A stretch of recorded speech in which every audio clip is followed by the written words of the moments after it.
साथ हमारे आज के मेहमान इन्वेस्ट शॉप इंडिया के सीईओ आशीष कपूर भी जुड़ गए हैं। आशीष, स्वागत है आपका हमारी इस पेशकश में।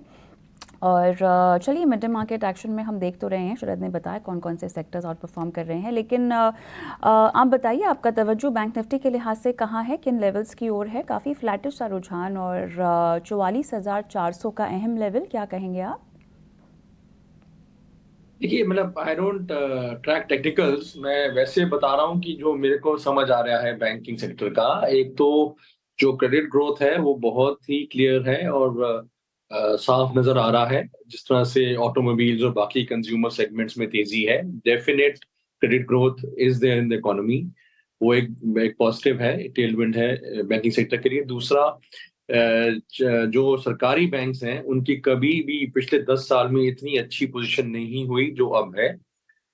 साफ बैलेंस शीट्स हैं, सब एनपीएस अकाउंटेड फॉर हैं। काफी उनका क्रेडिट ग्रोथ में पार्टिसिपेट करने का उनके पास पोटेंशियल है।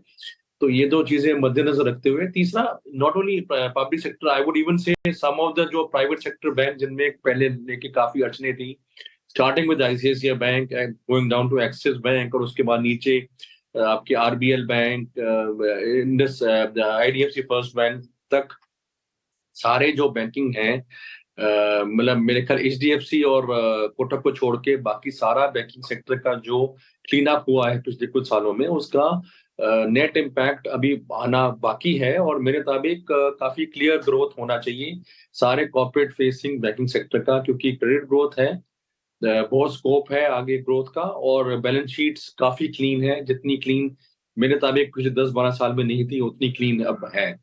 तो स्कोप बहुत है इम्प्रूवमेंट का। और मेरे मुताबिक बैंकिंग सेक्टर में जो बिल्कुल रिटर्न डाउन चीजें थी, जो पब्लिक सेक्टर बैंक्स थे, जो कि जिनमें पहले हाथ लगाने में डर लगता था, उनमें जरूर अब अगर आपके पास क्षमता है होल्डिंग कैपेसिटी की और थोड़ा वॉलिटिलिटी बर्दाश्त कर सकते हैं, तो आप उनमें इन्वेस्ट करके बहुत अच्छे रिटर्न बना सकते हैं।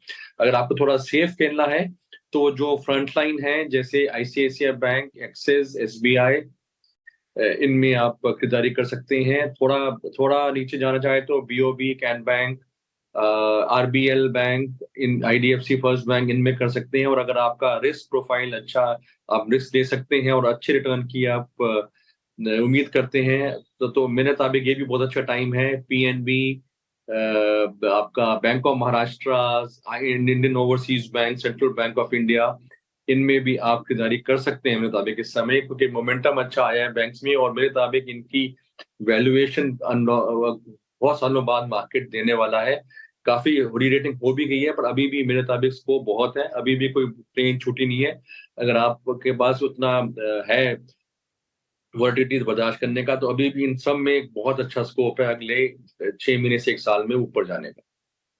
6 महीने से 1 साल का नज़रिया, तमाम बैंकिंग काउंटर्स अगर आपने सुने तो इनमें रणनीति बनाने का समय हाल।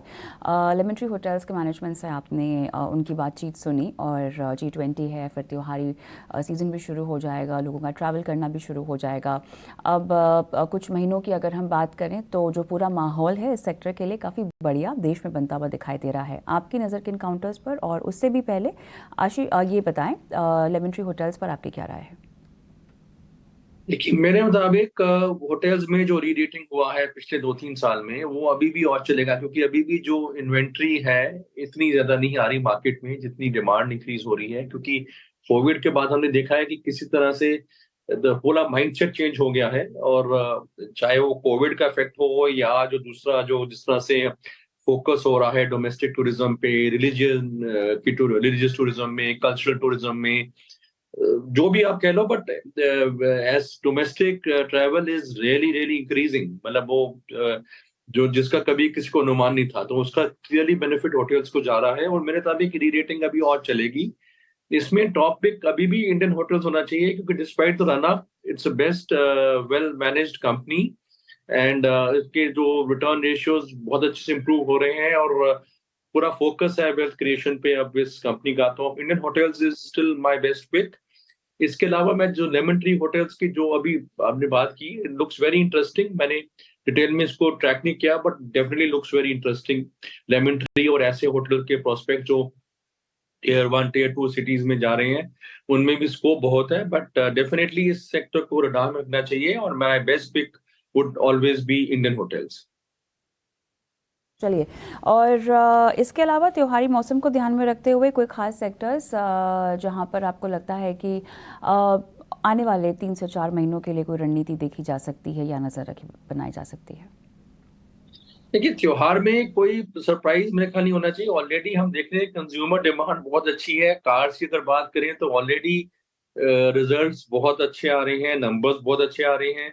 अब ये आगे जाके एक्सेंचुएट होना है, बट मार्केट भी साथ-साथ डिस्काउंट कर रही है, तो मेरे को नहीं लगता कोई त्योहार को लेके आपने कोई खास प्लानिंग कर सकते हो। बट हाँ, जिन सेक्टर्स में हम तेज़ी देख रहे हैं, नंबर्स अच्छे देख रहे हैं, चाहे उसमें मेनली ऑटोमोबाइल्स हैं और कंजम्पशन के जो बाकी स्टॉक्स हैं, ये व्हाइट गुड्स हैं। इसके अलावा जो कैपिटल गुड्स हैं, जो इंफ्रा से लिंक्ड स्टॉक्स हैं, इन सब में रिजल्ट्स हम देख रहे हैं बहुत अच्छे आ रहे हैं, नंबर्स बहुत अच्छे आ रहे हैं। तो इन्हीं में फोकस रखना है और मेरे मुताबिक त्योहार में के समय में इन सब में डिमांड और इंक्रीज ही होनी चाहिए और बेटर होना चाहिए।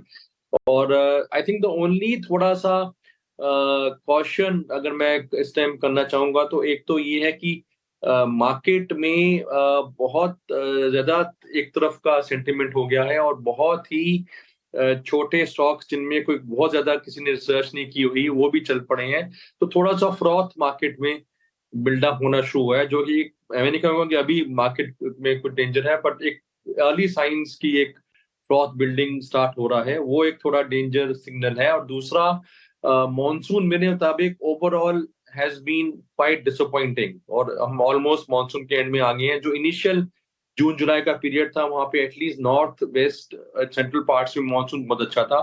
वो भी जैसे मॉनसून प्रोग्रेस किया है, काफ़ी कम हुआ है बारिश वहाँ पे। तो एक वो उसको लेकर एक कहीं न कहीं इन्फ्लेशन या रूरल डिमांड की थोड़ी चिंताएँ कहीं आगे जाके पीपिन ड हो सकती हैं।